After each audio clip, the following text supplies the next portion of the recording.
Olá, gente, tudo bem? Mais uma aula hoje. Hoje é a nossa 8ª aula da turma Base Forte da Igreja Plena Oceânica. E vamos falar sobre a pergunta, ou não respondê-la, né? Dar algumas informações sobre o que é o pecado. Mas vamos começar com oração, antes da gente começar a exposição aqui. Obrigado, nosso Pai Celestial, nosso Pai soberano, soberano sobre tudo, Senhor dos Exércitos, Senhor da natureza, Criador de tudo. Muito obrigado por esse momento. Coloque, Senhor, na minha mente, no meu coração, esse seu servo pecador. Coloque a Tua palavra, o Teu ensinamento, Pai. Que eu seja uma ferramenta na vida de todas as pessoas que estão assistindo agora. E sabemos de como é precioso esse momento, de assistirmos, estarmos presentes, não interessa, mas estarmos em contato com a Tua santa letra, com a Escritura. Obrigado, Pai. Em nome de Jesus, amém. Bom, gente, a gente vai falar, eu tinha falado da outra vez na doutrina do homem, né, que as doutrinas reformadas, elas não apareceram todas de uma vez só. Óbvio, elas estão todas na Escritura, mas à medida que a história foi passando, sabiamente, soberanamente, Deus, ele foi nutrindo no coração do homem que determinadas doutrinas fossem sendo mais estudadas, se debruçassem mais sobre ela, e elas foram sendo desenvolvidas em momentos diferentes, como eu disse, a escatologia, a soteriologia, a cristologia, por aí vai.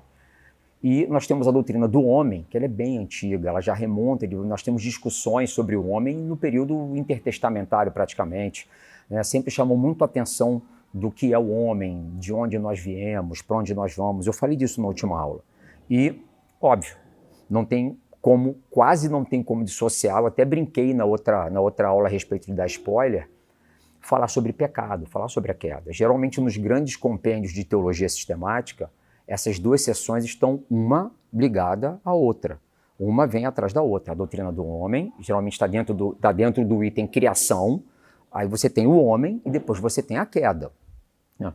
E a queda, o pecado, ele é difícil até de adjetivar, ele é uma distorção total, ele nos distorce de uma maneira absurda, ele nos distancia de Deus, ele nos distancia de nós, ele nos distancia da natureza.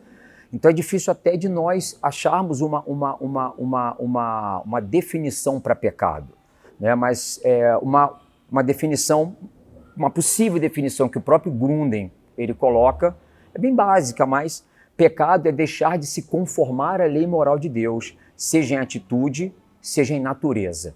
Então, Deus, ele nos deu, nós temos um legado que é uma lei. Ela é santa, ela é justa, ela é perfeita. A gente vê lá em Romanos 7:12. O problema não é a lei, o problema foi a relação que se criou com a lei. E uma relação extremamente pecaminosa, porque é uma relação que Deus não queria essa relação, né?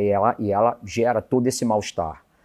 As Escrituras são primordialmente a história do homem no estado de pecado e rebelião contra Deus e do plano redentor de Deus para levar o homem de volta a Ele. Então nós somos rebeldes, sim. É muito complicado, eu vou falar um pouquinho mais na frente, essa mensuração de pecado. Eu nunca faria isso que o fulano fez. Isso é muito difícil. Nós somos pecadores, a nossa matriz é a mesma, a nossa matéria-prima ela é a mesma. Então, é totalmente factível que nós realizemos um mal que em algum momento alguém realizou e que nós achamos assim, impossível que nós realizássemos aquele mal.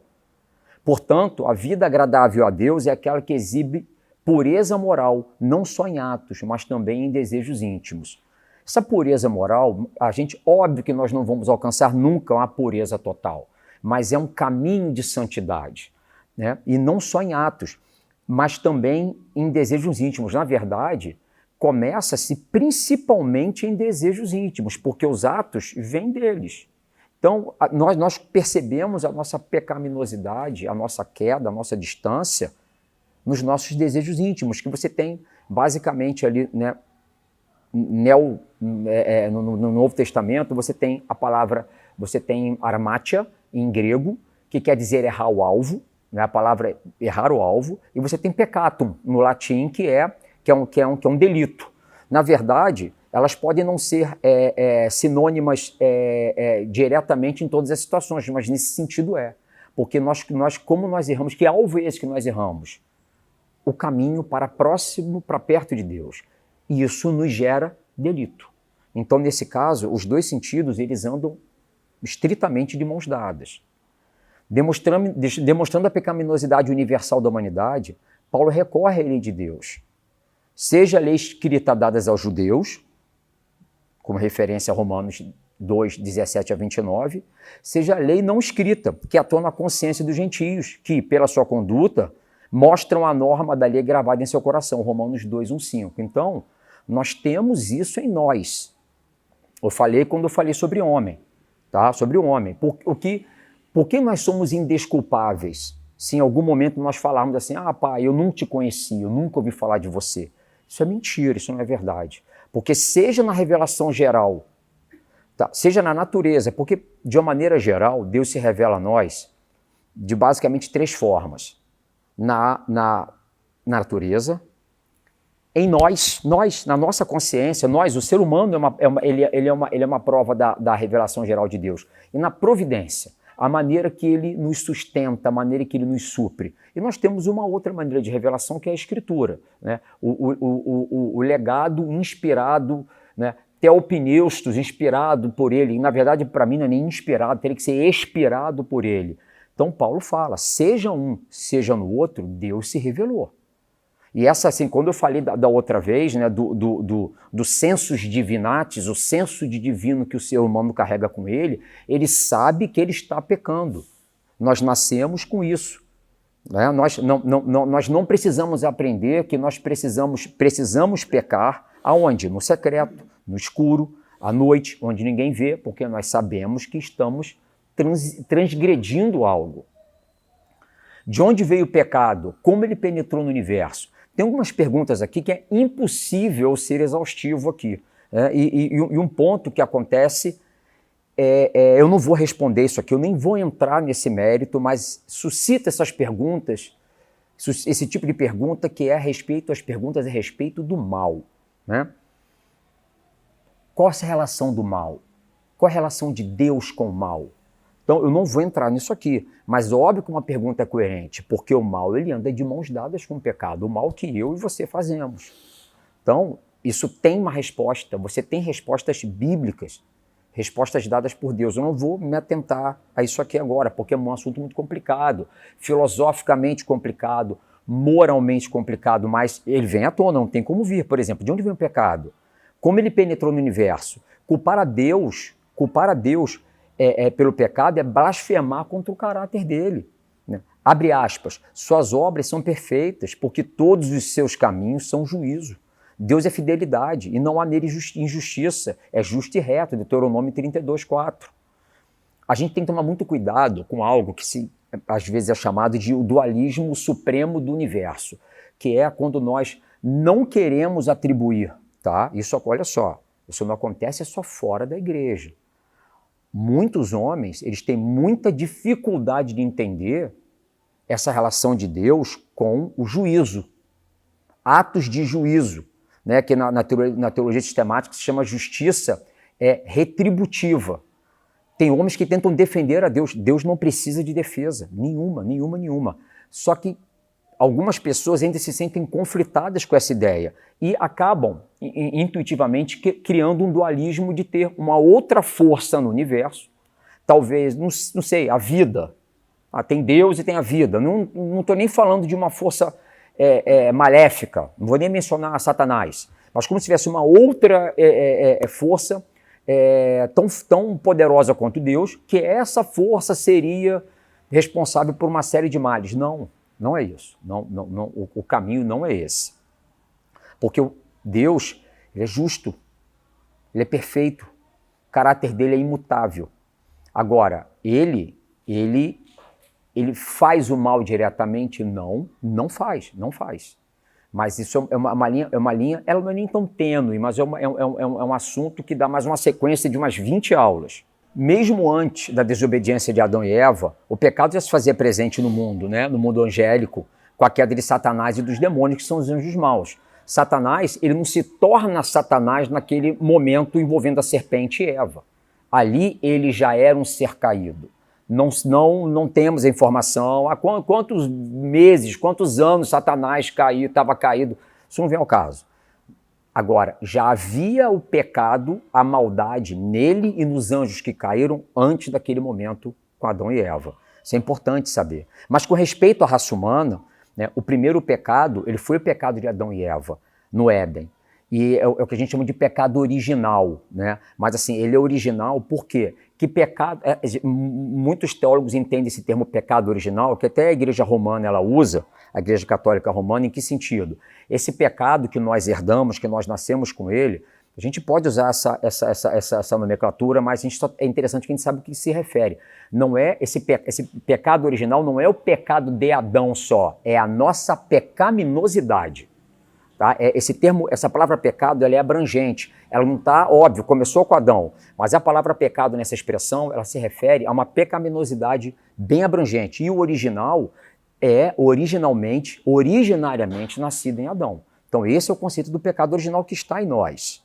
E ele nos atinge, né, e o pecado, ele nos atinge em cheio. Por exemplo, o pecado, ele atingiu a base do nosso conhecimento, da nossa cognição, porque ele deu um aspecto diferente à pergunta que é o que é verdadeiro. Quando acontece o momento da queda e Eva é tentada, né, Adão e ela cai, o homem ele perde a noção do que é verdadeiro. Deus disse para Adão e Eva que eles morreriam se eles comessem daquela árvore. Foi dito isso a eles. Eles foram advertidos, mas o pecado fez com que eles manobrassem isso. Isso vem muito, essa base desse conhecimento cognitivo, o que é verdadeiro, tem muito a ver até com a série de pregações que nós estamos tendo aqui na Plena Oceânica, que é a pós-verdade. O que seria a pós-verdade? Assim, de uma maneira muito sucinta, seria assim, a verdade criada por cada um. Né? O microcosmos que cada um criou para si de verdade. Isso é o pecado. Isso é o pecado. Isso aconteceu, olha só, há não sei quantos mil anos atrás.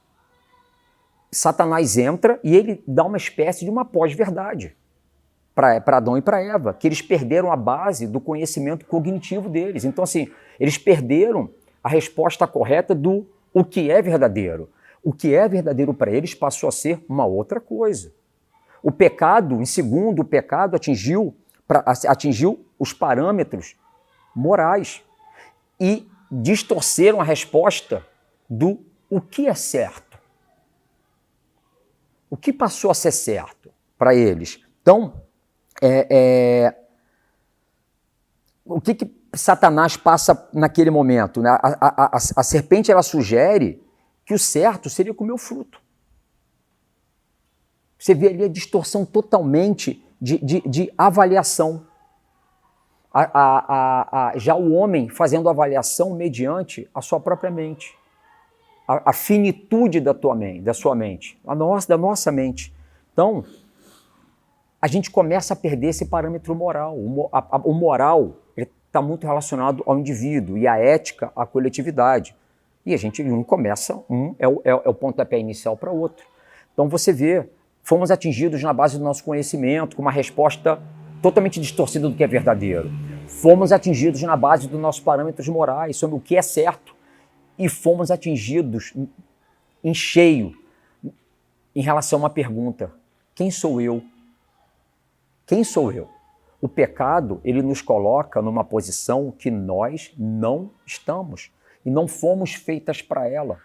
Adão e Eva estavam felizes na região do Éden, lá. Eles não havia mérito. Adão e Eva não precisavam fazer mais para terem mais. Eles não precisavam mais para terem um relacionamento melhor com Deus, para receberem mais de Deus. Eles eram felizes como eles estavam. Eles não precisavam, não havia mérito. Só que o pecado distorce isso. Quem eu sou? Eu passo a ser merecedor de quê? Será que eu não posso ter mais? Será que eu não posso ser mais? E nós sabemos o que acontece. Então, é difícil de falar do pecado, o quanto que ele nos destruiu, o quanto que ele nos carcomeu por dentro. Né? Então, a necrose que há dentro de nós por conta do pecado. E não pense que você não é capaz disso. Eu tenho total consciência. Essa frase, eu nunca faria isso. Não repita isso, porque não é verdade. Não é verdade. Uma coisa que é um parênteses que é legal, né, eu falei numa outra aula, não lembro, talvez na aula de angelologia, é importante a gente insistir na veracidade da narrativa, da serpente falando, né? Nós temos inúmeros 22, 28, 30, a jumenta falando com Balaão, aquilo ali não é, eu não entendo mesmo, aquilo é uma narrativa, são momentos que Deus preparou unicamente na história que aquilo acontecesse. Então, houve sim esse momento da serpente, desse diálogo, isso não é uma coisa alusiva, não é uma coisa metafórica. Um outro ponto interessante para nós, chamado culpa herdada, né? Somos considerados culpados por causa do pecado de Adão. Eu já falei o conceito do pecado original. Essa ideia de que todos pecaram significa que Deus considerou que todos nós pecamos quando Adão desobedeceu a ele. Então, só relembrando, o pecado original não é só aquele pecado, é a nossa pecaminosidade. E ela é original porque ela veio deste momento. Quando deparamos com essa ideia, né, de nós sermos culpados em Adão, eu entendo isso, que já aconteceu isso comigo. Como é que eu posso ser culpado por um cara que eu nem conheci, nem vi Adão? Ele errou porque ele quis errar, eu não tenho nada a ver com isso. Então assim, eu decidi pecar lá atrás? Não, a culpa não é minha. Por que eu sou tido culpado por isso? Será que é justo que Deus ele age dessa maneira? Uma coisa que é complicada, que a gente não pode perder de vista, é que todos que protestam isso, pecam constantemente. Então, eu peco, eu erro, eu peco primeiro nos meus sentimentos, nas minhas sensações, e muitas vezes isso é externalizado em atos. Da onde vem esse pecado? Eu não me sinto culpado em Adão, mas por que eu erro tanto? Uma criança. Quem é que ensina uma criança que nunca teve contato com ninguém? Ninguém. De repente ela passou aqueles primeiros anos de vida só ali, naquele seio familiar. Quem ensina essa criança a ser cínica, sonsa, sarcástica, manipuladora? Ou seja, é interessante que a gente comece a refletir que isso teve uma origem. Um outro ponto que, né, a gente tem essa sensação de uma culpa injusta, ela gera muito debate, mas tem outro ponto que é interessante, que às vezes o crente fala assim, eu não escolhi Adão para me representar no pecado, eu não me sinto culpado, um cara que eu nem conheci. Pô, mas e Jesus? Você quer que ele represente você na hora de remir seus pecados? Eu quero. Complicado, porque o mecanismo é o mesmo. Nós temos um primeiro Adão, tá? Um primeiro cabeça da humanidade, que foi Adão, que fez o que ele fez. E temos o segundo, que é Jesus. Isso é um eixo. É um eixo. Deus escolheu algumas pessoas, mas isso é um eixo lindo, feito na eternidade, esse planejamento, esse plano redentor. Então, você quer participar de um e não quer participar do outro? Não é bem assim. Então, isso também é um outro ponto de reflexão para quando nós começarmos a achar, ou se vem à nossa mente, a injustiça de Deus por nos culpar. Davi, esse salmo ele é bem interessante, Salmo 51, né? Davi, que é um salmo até mal interpretado. Deixa eu ver se eu abro ele aqui. Porque Davi, o 51:5, né? Eu nasci na iniquidade, em pecado me concebeu minha mãe. Salmo 51:5. Esse salmo ele é muito mal interpretado porque eu nasci na iniquidade, em pecado me concebeu minha mãe. Parece realmente, se você pegar só esse trecho, que o problema está em algum pecado na mãe de Davi. Negativo. Eu não vou ler aqui por conta de tempo. Pega depois e lê do 1 ao 4. Davi vem só falando dele, Davi vem se detonando, vem se destruindo. Só eu pequei contra ti. O que tu falar de mim, o que tu fizeres em relação a mim, pai, é justo, porque eu pequei, blá, blá, blá, blá, blá. Eu nasci na iniquidade, ou seja, já nasci com pecado. Eu nasci com pecado. A minha mãe me concebeu, eu já em pecado. Não tem nada a ver com a mãe dele. Ou seja, nós nascemos assim. Desviam-se os ímpios desde a sua concepção, nascem e já se desencaminham, proferindo mentiras. Salmo 58:3. Esse somos nós. A nossa natureza carece totalmente de bem espiritual. Tá? Totalmente. Paulo, Romanos 7, que é um capítulo interessante, bem sui generis ali, que gera uma série de controvérsias. Sei que em mim, isto é, na minha carne, não habita bem nenhum. Romanos 7:18. Enganoso é o coração, mais do que todas as coisas, e desesperadamente corrupto. Quem conhecerá? O nosso coração anseia por corrupção. Não se iluda de que o que nós conseguimos nos impedir disso é graça, não vem de nós. Os nossos atos, nós não temos bem espiritual em nós, e nós não temos essa sequência, essa outra parte, elas estão bem ligadas. Nós somos totalmente incapazes de fazer o bem espiritual. Além de carecer em nós não conseguimos fazer. Isaías dá uma pedrada na gente para qualquer tipo de legalismo de obra. Mas todos nós somos como o imundo, e todas as nossas justiças como trapo de imundícia. E todos nós murchamos como a folha, e as nossas iniquidades como um vento que nos arrebatam. O ponto é que, o que eles chamam de nossas justiças? A justiça do homem, a justiça parametrizada pela nossa mente. É trapo de imundícia. Não são atos, podem ser até atos bons aqui, mas não são atos para a glória de Deus. Deus quer bondade, Deus quer ser glorificado, Ele não quer só sacrifício, Ele não quer um legalismo. Então, quem acha que qualquer tipo de ato secular, mundano, de ajuda, o que tem por trás desse ato? Se não tiver o alicerce principal, que é glorificar a Deus, isso é trapo de imundícia. Você pega em Gálatas os efeitos do Espírito em nós: amizade, esperança, bondade, longanimidade, mansidão, domínio próprio. Eu manifesto isso, eu percebo que eu manifesto. O que está por trás disso? Relacionamentos interpessoais? Não é isso. Isso tem que ser manifestado para a glória de Deus. Não é só ser manifestado, é diferente. Uma coisa que é interessante, daqui a pouco a gente está fechando, existem graus de pecado. Isso é uma coisa que tem na nossa cabeça. A culpa legal, tem algo que chama culpa legal. No tocante à nossa posição legal perante a Deus, qualquer pecado, mesmo aquilo que nos pareça um pecado leve, nos torna legalmente culpados perante Deus. Portanto, dignos de castigo. Qualquer pecado, aquela mentirinha boba. A pessoa te liga, você olha assim, não quis atender. Aí depois você liga para a pessoa: pô, fulano, eu estava carregando o telefone, não vi você ligar. Tá? Não vou levantar a mão aqui quem já fez isso, mas enfim, isso é mentira. Mentira. Agora, nós temos realmente mentiras que elas geram consequências diferentes. Tá? Esse é um ponto que a gente tem que abordar.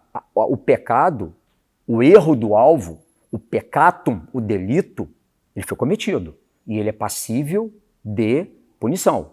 Só que existem delitos, existem pecados que eles vão, não tenha dúvida, eles vão interferir mais no nosso relacionamento com Deus e no nosso relacionamento pessoal. Por exemplo, Jesus, quando ele fala para Pilatos: quem me entrega a ti, maior pecado tem. Olha só. Quem me entrega a ti, maior pecado tem. Esse maior que, o que ele quer dizer? Esse maior que, ele está dizendo o quê? Que já existe um pecado em Pilatos. Só que tem alguém, possivelmente ele se refere aqui a Judas, que tem um pecado maior. Ou seja, aquele momento de Pilatos com Jesus, tinha alguém que não estava ali, que cometeu um pecado superior ao pecado de Pilatos. Um outro texto interessante, que é o último texto que eu vou ler, é de Ezequiel. Né? Ezequiel 8. Deixa eu achar aqui. Que ele vai falar das maldições, das visões dele, né, em Jerusalém. Aí ele coloca, né? Pois verás, vou citar rapidinho, só alguns trechos, só para vocês entenderem. Pois verás ainda, né? Que Ezequiel, ele tem visões dos pecados do templo em Jerusalém, né? E depois de mostrar algumas coisas a ele, ele fala: pois verás ainda maiores abominações. Ezequiel 8:6. A seguir mostrou a Ezequiel os pecados secretos de alguns dos anciãos de Israel, dizendo-lhes: tornarás a ver maiores abominações que eles estão fazendo. Ezequiel 8,13. Aí o Senhor revela a Ezequiel a imagem de mulheres chorando diante de uma divindade babilônica e diz: vê isto, filho do homem, verás ainda abominações maiores do que essas. Ezequiel 8,15. Finalmente Deus mostra a Ezequiel o quê? 25 homens no templo, de costas para Deus, adorando o sol. Ou seja, você vê aqui, na visão que Deus dá dessas profanações em Jerusalém, ele mostra, Ezequiel, você está vendo isso aqui? Vai ter uma coisa pior. Olha só, eu vou te mostrar. Ele mostra. Você viu isso? Ainda vai ter uma coisa pior. Até chega o ápice, que são homens de costas para Deus, adorando o sol. Então, nós temos pecados. O pecado, ele não tem um pecadinho que não gere nenhum tipo de repercussão. O pecado é passível de punição. A última coisa, Jesus, quando ele fala na cruz, ele não fala pai meu, Deus meu, por que me abandonaste? Aquela fúria de Deus é a fúria contra o pecado. Detalhe, num homem totalmente puro, impecável. Deus, ele se ira totalmente com o pecado. Totalmente. Deus não tem raiva do pecador. Deus tem raiva, ira do pecado. E aquele momento é Deus despejando a ira contra o pecado, o desprazer, o desgosto total sobre o pecado. Então é a relação que Deus tem e teve com o filho dele na cruz, de pagar. Ele precisa retribuir. Tá? E essa retribuição, ela vem numa mão pesada. E é algo que nós temos que ter sempre em mente. Então eu espero ter passado para vocês um pouco do que é o pecado, a relação do homem com o pecado, a nossa relação, a relação de Deus com o pecado. E uma última coisinha. Enquanto nós não soubermos o nosso nível de pecado, enquanto nós não entendermos aonde nós nos encontramos, ninguém vai valorizar a cruz. Você vai ler na Bíblia, você vai ler em livros, você vai ler em camisa, você vai entender o que aconteceu, mas você não vai conseguir perceber, ter noção do que é que foi aquilo que aconteceu. Isso só se dá quando a gente tem total noção do nosso estado de depravação, a depravação total. Porque se isso não acontecer, se nós não entendermos quanto isso fere a santidade de Deus, nós não vamos ter real noção do que foi feito por nós naquela cruz. Obrigado pela atenção de vocês, espero ter exposto alguma coisa que seja relevante na vida de vocês. Fiquem com Deus. Obrigado.